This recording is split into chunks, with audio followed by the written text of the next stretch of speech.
Borabanda BRS minority cell అధ్యక్షుడు Sardar the ముమ్మాటికి ప్రభుత్వ ప్రేరేపిత హత్యనని ఎమ్మెల్సీ దాసోజు శ్రవణ్ ఆరోపించారు. సర్దార్ పార్టీ మారనందుకే కాంగ్రెస్ కార్పొరేటర్ బాబా ఫసియుద్దీన్ వేధింపులకు పాల్పడ్డారన్నారు. దీంతో మనస్తాపానికి గురైన సర్దార్ సూసైడ్ చేసుకున్నాడని చెప్పారు. దీనికి జెచ్ఎంసీ సిబ్బంది, పోలీసులే బాధ్యులన్నారు. జెచ్ఎంసీ వ్యాప్తంగా బీఆర్ఎస్ నేతలపై వేధింపుల పర్వం కొనసాగుతుందని అన్నారు. శ్రవణ్ సర్దార్ ఆత్మహత్య చేసుకుని నెల రోజులు గడుస్తున్నా కాంగ్రెస్ కార్పొరేటర్పై పోలీసులు ఎలాంటి చర్యలు తీసుకోలేదని ఆయన కుటుంబ సభ్యులు ఆవేదన వ్యక్తం చేశారు. నిందితులపై చర్యలు తీసుకోవాలని సర్దార్ కుటుంబ సభ్యులతో కలిసి ఎమ్మెల్యేలు కాలేరు వెంకటేష్, ముఠా గోపాల్, ఎమ్మెల్సీలు దాసోజు శ్రవణ్, పోచంపల్లి శ్రీనివాస్ రెడ్డి, సిపి ఆనంద్కు విజ్ఞప్తి చేశారు. दोबारा फिर तोड़ दूं बोला मेरे बच्चे का घर उन्हें दोबारा तोड़ दूं, बाबा फसीउद्दीन दोबारा तोड़ दूं बोला। दोबारा तोड़ने के वजह से मेरा बच्चा दिमाग पे बहुत जोर डाल के बच्चा मेरे बच्चे को बहुत मजबूर करा उन्हें, मेरे बच्चे को बहुत मजबूर। अभी तक फोन नहीं दिया मेरे बच्चे का। बोराबंडे की पुलिस कोई एक्शन नहीं ले रही, अभी तक उन्हें गिरफ्तार नहीं हुआ, खुलेआम फिर रहा उन्हें। हमारे को इंसाफ होना। छोटे छोटे दो बच्चे हैं, 2.5 साल का बच्चा है, 1.5 साल की बच्ची है, मैं माँ हूँ उसकी। मेरा कमाने वाला बच्चा चले गया, फिर दोबारा घर तोड़ दूं बोला उन्हें, मेरे बच्चों को बर्बाद कर दूं बोला। मेरे बच्चों को मेडिकल पे रेड़ डाला 4 मरतबा। बोराबंडे की पीएस कुछ भी नहीं कर रही, उसको एक्शन नहीं ले रही, उसको गिरफ्तार नहीं कर रही। पोस्टमार्टम रिपोर्ट भी नहीं है अभी तक, हमारा फोन नहीं दिए बच्चे का फोन, अभी तक फोन भी नहीं दे रहे मेरे बच्चे का। हमारे को इंसाफ होना, बाबा फसीउद्दीन को गिरफ्तार करना। पॉलिटिकल्स में टॉर्चर कर रहे थे, रियल एस्टेट में टॉर्चर कर रहे थे उनको। घर तोड़ दिए पहले, फिर दूसरी बार घर तोड़ देते बोल के टॉर्चर कर रहे उनको। फिर ऊपर वो भी नहीं हुआ तो रेप केस बुक कर देते बोल के फुल टॉर्चर कर रहे थे उनको। दोबारा पूरा घर तोड़ दे के रोड पे लाते बोल के टॉर्चर कर रहे थे। उसकी वजह से उन्होंने ये कदम उठाए। अभी तक पुलिस वाले कुछ एक्शन नहीं ले रहे, अभी तक फोन रिकॉर्डिंग चेक नहीं करे उनके, और ना ही पोस्टमार्टम रिपोर्ट्स लाए अभी तक। बोराबंड पुलिस कोई भी कुछ काम नहीं कर रही, खाली अभी तक 1 महीना हो गया, कुछ एक्शन नहीं ले रहे उनके ऊपर। इंसाफ होना, उसको अरेस्ट करना कैसा भी। బోరబండ బీఆర్ఎస్ మైనారిటీ డివిజన్ అధ్యక్షుడు సర్దార్ ఆత్మహత్య చేసుకున్నటువంటి ఒక ఉదంతాన్ని, ఆ తదనంతరం బోరబండ పోలీసులు అనుసరిస్తున్నటువంటి ఒక అనుచిత వైఖరిని ఇవాళ కమిషనర్ గారి దృష్టికి తీసుకొచ్చి సర్దార్ ఆత్మహత్యకు కారకులైనరో వాళ్ళందరిపైన కూడా కాంగ్రెస్ పార్టీకి చెందినటువంటి వాళ్లపైన చట్టపరమైనటువంటి ఒక చర్యలు తీసుకోవాలా.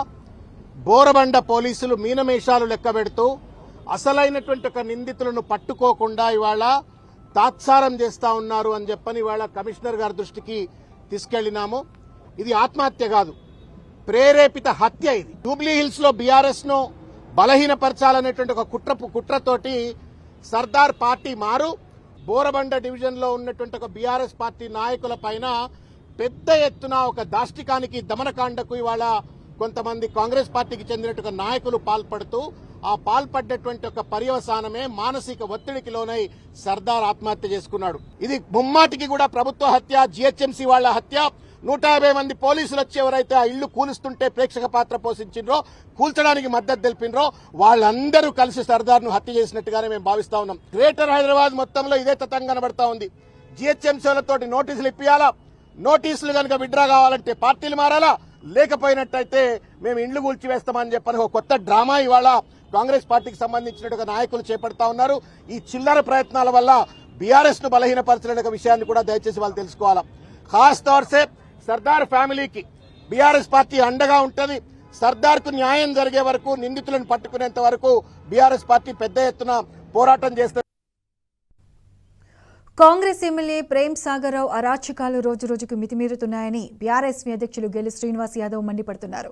ప్రశ్నిస్తే చాలు గులాబీ నేతలపై అక్రమ కేసులు పెడుతున్నారని నిప్పులు చెరిగారు. మంచిర్యాల పోలీసులు సైతం అధికార పార్టీ ఎమ్మెల్యేకు వత్తాసు పలుకుతున్నారని ఆగ్రహం వ్యక్తం చేశారు. ఈ నేపథ్యంలో కాంగ్రెస్ ఎమ్మెల్యే అనుచరుల దాడిలో తీవ్రంగా గాయపడిన మంచిర్యాల జిల్లా బీఆర్ఎస్వి అధ్యక్షుడు దగ్గుల మధుకుమార్ హెచ్ఆర్సీలో ఫిర్యాదు చేశారు. బీఆర్ఎస్వి నాయకులపై జులుంను సహించేదే లేదంటున్న గెల్లు శ్రీనివాస్ యాదవ్తో మా ప్రతినిధి Ranjith face to face. Telangana Telangana రాష్ట్రంలో అబద్ధాల హామీలు ఇచ్చి కాంగ్రెస్ ప్రభుత్వాన్ని ఏర్పాటు చేసిన రేవంత్ సర్కార్ ప్రశ్నించే వారిపై కేసులు నమోదు చేస్తుంది.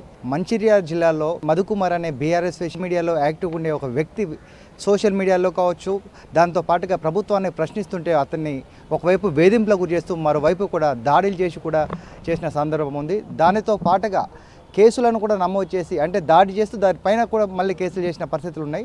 దాంతో మనతో మాట్లాడడానికి తెలంగాణ రాష్ట్ర బీఆర్ఎస్ అధ్యక్షులు గెల్లు శ్రీనివాస్ గారు ఉన్నారు. అన్న చెప్పండి, తెలంగాణ రాష్ట్రంలో ప్రశ్నించిన వారిపైన కేసులు నమోదు చేసింది కాంగ్రెస్ ప్రభుత్వం, దాన్ని ఎలా చూడవచ్చు? దగ్గుల మధుకర్ అని బీఆర్ఎస్పీ మంచిర్యాల నియోజకవర్గ అధ్యక్షుడు దగ్గుల మధుకర్ పైన మంచిర్యాలకు సంబంధించిన కాంగ్రెస్ పార్టీ ఎమ్మెల్యే ప్రేమ్సారావు గారి అంశాలు గుండాలతోని ఎప్పుడైతే మా బీఆర్ఎస్ పార్టీ కార్యకర్తలు బీఆర్ఎస్పీ నాయకులు విద్యారంగ సమస్యల మీద పోరాటం చేస్తుంటే విద్యా సంస్థలకు వెళ్ళి పర్మిషన్ లేకుండా ప్రేమ్సారావు అనుమతితో ఆయన ప్రోద్బలంతో యథేచ్ఛగా అడ్డగోలుగా ఫీజులు వసూలిస్తున్నారని చెప్పి మా విద్యార్థి నాయకుడు మధు గారు మీతో కొంతమంది విద్యార్థులు వెళ్ళి ప్రశ్నిస్తే వాటన్నిటిని దృష్టిలో పెట్టుకొని మా నాయకుని ఆదేశాలకే నువ్వు అడ్డం వస్తావని చెప్పి మధు పైన పిలిపించి అక్రమంగా దారుణంగా దాడి చేస్తే మొత్తం ఎంత దెబ్బలు తాకినాయి. దాదాపు 10 కుట్లు పడ్డాయి.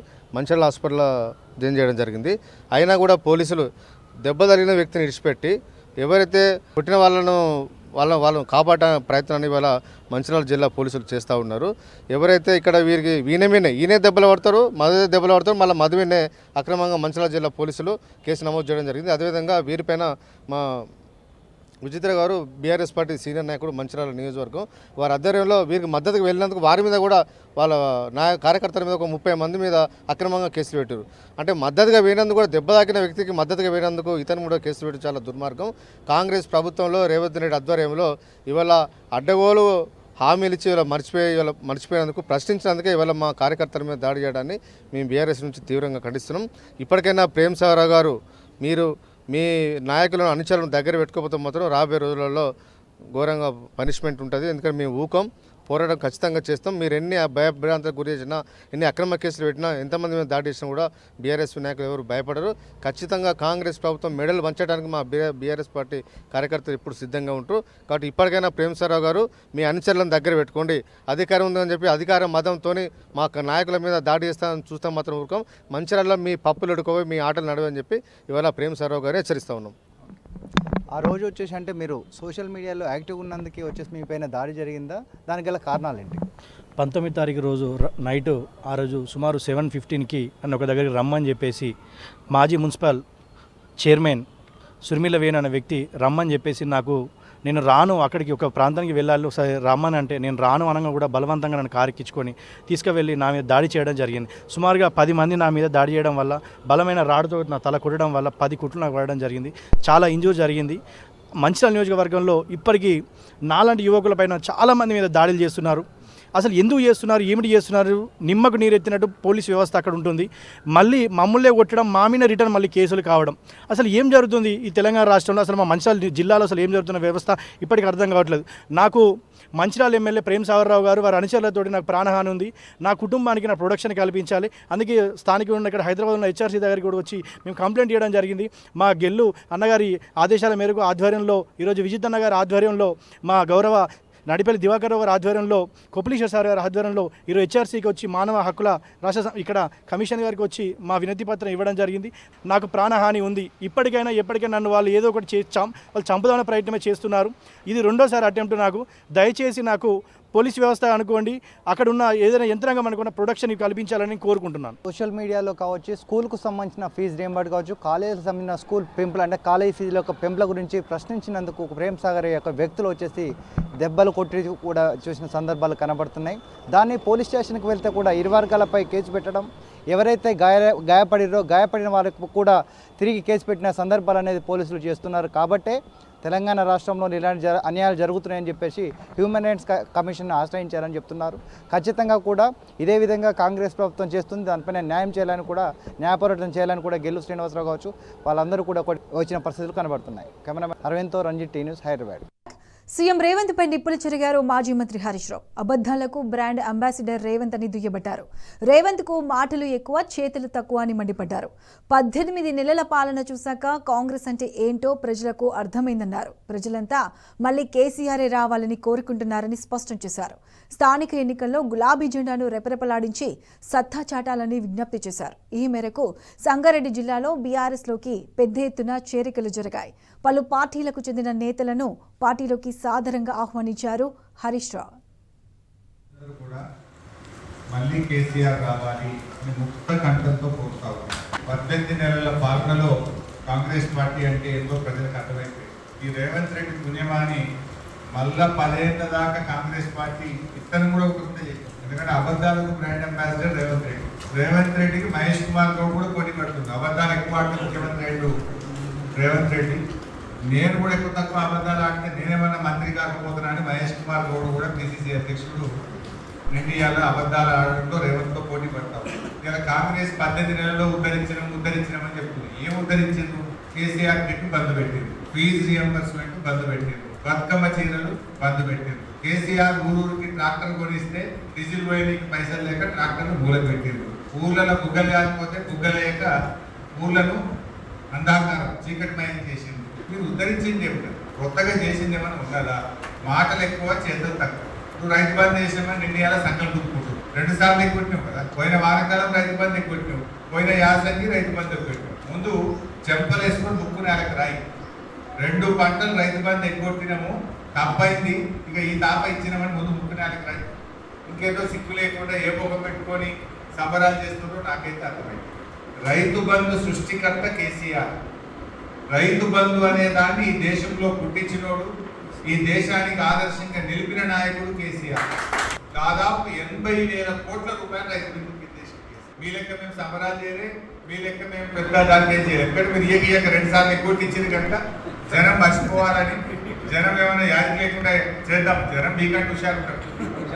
ఇవాళ మీరు బాగున్నారు. పోయిన వానకాలం యాసంగి ఎకరానికి 12,000 చొప్పున ప్రతి రైతుకు 70 లక్షల మంది రైతులకు కాంగ్రెస్ పార్టీ బాగుపడ్డది. మహేష్ కుమార్ గౌడ్ బహిరంగ చర్చకు సిద్ధమట. ఆయనతో మీరు ఎక్కడ కూర్చున్నాం? నీ గాంధీ భవన్ రమ్మంటావా చెప్పి వస్తా, మాట్లాడదాం. పట్టి 18 నెలల్లో నువ్వేం చేసినావో, కేసీఆర్ ఏం చేసిందో నేను చెప్తాను. ఓ ప్రాజెక్ట్ పూర్తి చేసిందా? ఒక్క ఎకరానికి ఏమైనా నీళ్ళు ఇచ్చిందా మీ ముఖానికి? ప్రజలకు అన్ని అర్థమైనవి. ఇలా కేసీఆర్ ఉండగా ప్రతి మండలానికి ఒక గోడౌన్ కట్టించింది. ఏనాడు ఎరువుల కొరత రానియలేదు. మీరు రాగానే జనము జీలుగు విత్తనాల ధర పెంచిండ్రు, అవి కూడా దొరకలే. మనం అసలు విత్తనాలే దొరకలే. మనం ఈ ముఖానికి విత్తనాలు సరఫరా చేసే శాతకాన్ని ప్రభుత్వం ఇంకా మీరేదో పెద్ద మేము పొడిచినాం పీకినామని మాట్లాడతారు. ఖచ్చితంగా మళ్ళీ ఎన్నికల్లో గెలిచేది 100% కేసీఆర్ ప్రభుత్వమే వస్తుంది, బీఆర్ఎస్ ప్రభుత్వమే వస్తుంది. మళ్ళీ ఏం డౌట్ లేదు. రేవంత్ రెడ్డి మంచిగా 5 ఏళ్ళు ఉండాలి. 5 ఏళ్ళు ఉండి అది మళ్ళీ 20 ఏళ్ళ దాకా లేవది, అది మొలకెత్తది. ఈయన పురాగా 5 ఏళ్ళు ఉండాలని కోరుకోవాలి మనం. అది గిట్ట 5 ఏళ్ళు ఈయన ఉండాలి. 20 ఏళ్ళ దాకా కాంగ్రెస్ మళ్ళీ మొలకెత్తది. భయపడకండి, అన్ని రకాలుగా నేను అండగా ఉంటా. అన్ని సహాయ సహకారాలు మీకు అందిస్తాం. మళ్ళీ మన మండలాలు గెలవాలి, జిల్లా పరిషత్లు గెలవాలి, సర్పంచులు గెలవాలి. దానికి ఇప్పటి నుంచే మీరు అందరూ కూడా కలిసిమెలిసి సమాయత్తం కలవాలని కోరుకుంటూ కాంగ్రెస్ పార్టీకి రాజీనామా చేసి ఇలా బీఆర్ఎస్ లో చేసిన ప్రశాంత్ పాటిల్ గారికి మరోసారి స్వాగతం తెలియజేస్తూ నమస్కారం. జై తెలంగాణ. స్థానిక ఎన్నికల తర్వాత కాంగ్రెస్ ప్రభుత్వం రైతు బంధుకు మంగళం పాడబోతుందని మాజీ మంత్రి నిరంజన్ రెడ్డి కీలక వ్యాఖ్యలు చేశారు. గతంలో 3 సార్లు రైతు బంధు ఎగ్గొట్టిన ప్రభుత్వం ఇప్పుడు ఎన్నికల కోసమే రైతు బంధు వేస్తుందన్నారు. ఎన్నికల తర్వాత ఏదో ఒక సాకు చూపి రైతు బంధును పూర్తిగా ఎత్తేస్తారని నిరంజన్ రెడ్డి పేర్కొన్నారు. దండగామారి ప్రభుత్వం పండుగలు చేయడానికి అర్హమా కాదనేది వాళ్ళే ఆలోచించుకోవాలి. సంబరాలు, రైతు సంబరాలు పెద్ద పెద్ద నినాదాలతోన, భారీ వచనాలతోన వాళ్ళు చెప్పుకోవడం కాదు. ఎప్పుడైనా ఒక సాంత్వన చేకూరితే, ఒక మేలు చేకూరితే, ఒక ప్రయోజనం చేకూరితే, ఆ ప్రయోజనం పొందిన వాళ్ళు, ఆ మేలు జరిగిన వాళ్ళు సంబరం చేస్తారు. ఎక్కడైనా లోకంలో అది చూస్తాం మనం. కానీ వీళ్ళే మిద్దులకి ఎగురులాడుతున్నారు. మేము ఇంత చేసినాం, మేము ఇంత చేసినాం, మేము ఇంత చేసినాం. ప్రజలనాలి ఆ మాట. మరి గతంలో 3 సార్లు, ఒకసారి అరకొర వేసి 2 సార్లు ఎగ్గొట్టినందుకు సంబరమా? మీ అసమర్థత వల్ల 512 మంది రైతుల మరణాలు 18 మాసాల కాలంలో జరిగినందుకు సంబరాలా? బోనస్ పేరు చెప్పి అరకొర ఇచ్చి బోనస్ మొత్తం ఇచ్చినట్లు ప్రజలకు ఒక భ్రమ కల్పించడం, ఆ కల్పించినందుకు, విజయవంతంగా కల్పించినందుకు సంబరాలా? ఇప్పుడు స్థానిక సంస్థల ఎన్నికలు వస్తున్నాయి కాబట్టి గడ్డకెక్కడానికి ఇప్పుడేం మాట్లాడుతున్నారు? ఏదో మొత్తం విజయం చేకూరినట్లు, మొత్తం ప్రపంచానికి గెలిచినట్లు సంబరం చేసుకుంటూ 70 లక్షల మంది రైతులకు మేము మొత్తం ఇస్తున్నామని చెప్పినారు. మరి గతంలో బీఆర్ఎస్ ప్రభుత్వం ఇచ్చింది 70 లక్షల మంది రైతులకే కదా. ఆనాడు 70 లక్షల మంది రైతులకు రైతు బంధు ఇచ్చిన దాంట్లో నిజంగానే పొరపాట్లు జరిగి ఉంటే మీరు ఇలా అసమర్థులై ఉండి, చాతగానోళ్ళై ఉండి మళ్ళీ అదే 70 లక్షల మందికి ఇస్తున్నారా? లేకుంటే మీరు తప్పు మాట్లాడినారా? క్షమాపణ చెప్పండి. మరి చాలా తక్కువ మందికి మాత్రమే ఏక ఫసలా పంట ఉండి, అంటే చెరువులలో, కుంటలలో ముంపుకు గురైనటువంటి రైతులై ఒక పంటనే పండుతాయి కాబట్టి అటువంటి వాళ్ళకి ఇప్పుడు రైతు బంధు ఎగ్గొట్టినారు.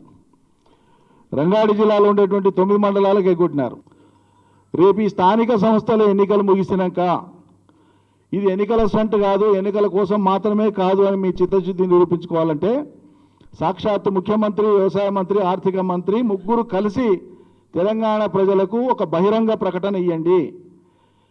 ఈ పథకం ఇదే విధంగా ఇప్పుడు ఈ విడత ఎట్లయితే ఇచ్చినామో, అందరూ రైతులకు ఎట్లయితే ఇచ్చినామో, మిగిలిపోయిన వాళ్ళకు కూడా ఏదైతే ఇవ్వాలనో వాళ్ళకు కూడా ఇచ్చి, రంగారెడ్డి జిల్లా 9 మండలాలకు కూడా ఇచ్చి, ఈ 70 లక్షల పైచిలకు రైతులకు ఇప్పుడు ఇచ్చినటువంటి విధంగానే భవిష్యత్తులో కూడా ఈ రైతు బంధు పథకం ఇట్లే కొనసాగుతుంది అని చెప్పి దమ్ము ధైర్యం ఉంటే మీరు ప్రకటించండి. ఈ స్థానిక సంస్థల ఎన్నికల తర్వాత ఖచ్చితంగా ఈ ప్రభుత్వం రైతు బంధు పథకాన్నే ఎత్తేయబోతున్నది. బోనస్ పేరు మీదనో, పంటల గిట్టుబాటు ధర పేరు మీదనో మరో నామకరణమో చేసి వక్రీకరించి ప్రజలను మరోసారి కొత్తగా భ్రమలకు గురి చేసి అసలు పథకాన్నే దీన్ని వదిలేసి మంగళం బాడనున్నది అనేటువంటిది మాకు ఉండేటువంటి స్పష్టమైనటువంటి సమాచారం. సీఎం రేవంత్ కు స్ట్రాంగ్ కౌంటర్ ఇచ్చారు మాజీ మంత్రి వేముల ప్రశాంత్ రెడ్డి. ఏం వెలగబెట్టారని సంబరాలు నిర్వహించారని మండిపడ్డారు. కేసీఆర్ పై బురద జల్లడం తప్ప చేసిందేమీ లేదని ధ్వజమెత్తారు. రేవంత్ చెప్పినవన్నీ అబద్ధాలేనని దుయ్యబట్టారు. సగం మందికి రైతులకు రుణమాఫీ చేయకుండా చేతులెత్తేశారని ఫైర్ అయ్యారు. రైతు భరోసా పైన డ్రామాలాడుతున్నారని విమర్శించారు. అన్ని రకాల పంటలకు బోనస్ ఇస్తామని మాట మార్చారని ప్రశాంత్ రెడ్డి నిప్పులు చెరిగారు.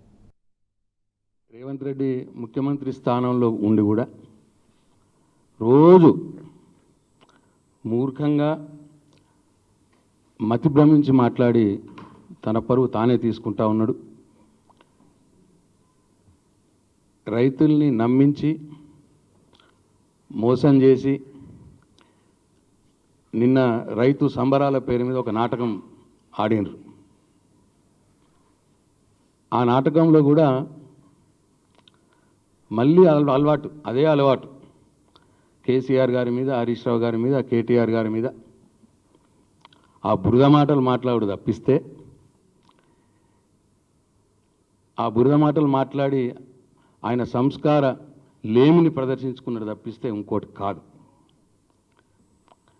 నీతో చర్చకు రావటానికి కేసీఆర్ గారు అవసరం లేదు. ఇక్కడ మేమందరం ఎవరో ఒక్కరైనా చాలు. ఆ మాటకు వస్తే మా పార్టీ సామాన్య కార్యకర్త కూడా నీకు సమాధానం చెప్పే శక్తి ఉన్నది. నిన్న చేసిన హంగామాలో కూడా అన్ని అబద్ధాలే మాట్లాడండి. మళ్ళీ రేవంత్ రెడ్డి అబద్ధం నంబర్ 1, కేసీఆర్ రైతు బంధు ఎగ్గొట్టిపోతే కాంగ్రెస్ ప్రభుత్వం వచ్చిన 3 నెలల్లో 7,500 కోట్లు చెల్లించింది అని చెప్పింది రేవంత్ రెడ్డి. ఇది అబద్ధం నంబర్ 1. అది మోరా నువ్వే కదా ఆ రోజు రైతు బంధు ఇవ్వద్దు అని చెప్పి అక్టోబర్ 29, 2023 సంవత్సరంలో ఎలక్షన్ కమిషన్కు లెటర్ రాసి కేసీఆర్ రైతు బంధు వేస్తుంటే ఆపినోడు నువ్వే కదా. తర్వాత రెండోది అబద్ధం 2, రుణమాఫీ. ఏమన్నావు నువ్వు నిన్న? రైతులకు 2 లక్షల రుణమాఫీ పూర్తి చేశాము అని అన్నాను నిన్న. నువ్వు అన్నది ప్రజలంతా చూసి, రైతులంతా చూసిరు. ఎవరికైతే 2 లక్షల రుణమాఫీ కాలేదో ఉరికిపోతాను కింద. ఇటు దొరకనే నీకు సంగతి చెప్తాం అన్నట్టు. సగం మందికి ఇంకా రుణమాఫీ కాలే. 3వ అబద్ధం